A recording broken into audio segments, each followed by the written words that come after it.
წყალბურთში პეტრე ბრეუსის სახელობის საერთაშორისო ტურნირის ფინალური შეხვედრა საწვაო კომპლექს პლაზაში ჩატარდა. ფინალში ერთმანეთს ბათუმისა და ოდესის გუნდები დაუპირისპირდნენ. შეხვედრა ბათუმური წყალბურთელების გამარჯვებით 10-3 დაჩერდა. მესამე საპრიზო ადგილზე კი ქუთაისის გუნდი გავიდა. საუკეთესო წყალბურთელები ბათუმის მერმა გიორგი ერმაკოვმა და პეტრე ბრეუსის შვილმა დააჯილდოეს. ცნობილი წყალბურთელის ოლიმპიური ბრინჯაოს მედლის მფლობელის სახელობის თასის გათამაშებას ბათუმმა მეორე თამაშს იწვა.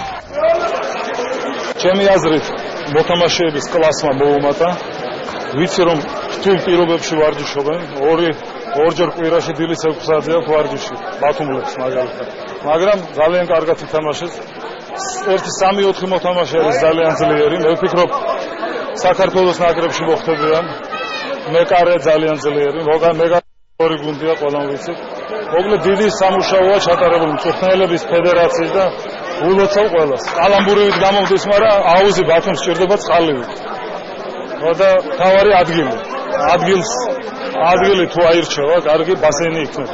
რა თქმა უნდა, ახლა დიდი ბიძგი იქნება, მე მგონი ქალაქში საერთოდ იმისთვის, რომ წყალბურთს მოეხედოს, აგერ იმდენი სტუმრები ყავს, რომ მოგეხსენებათ, ეს არის ხალხი, რომელიც ყველს ბათუმში იმას როგორ გავითარდეს სპორტი, როგორ იარონ ბავშვება მომავალში.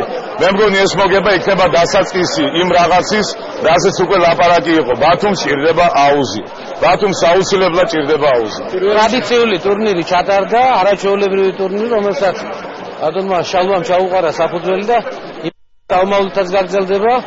გუნდები ეჯიბრებოდნენ ერთმანეთს და ღირსეული ორი გუნდი, ეს იყო ოდესის და ბათუმის. ულოცავ მეორე ადგილს, მაგრამ პირველ ადგილს ბათუმელებს ულოცავ მთელი სული და გული. ინიციატივა სპორტის სამინისტროს კომპლექსური სპორტული კომპლექსი აშენდეს ერთი და ერთი საცურაო აუზი, რომელსაც სახელმწიფო, ასე ვთქვათ, დააფინანსებს.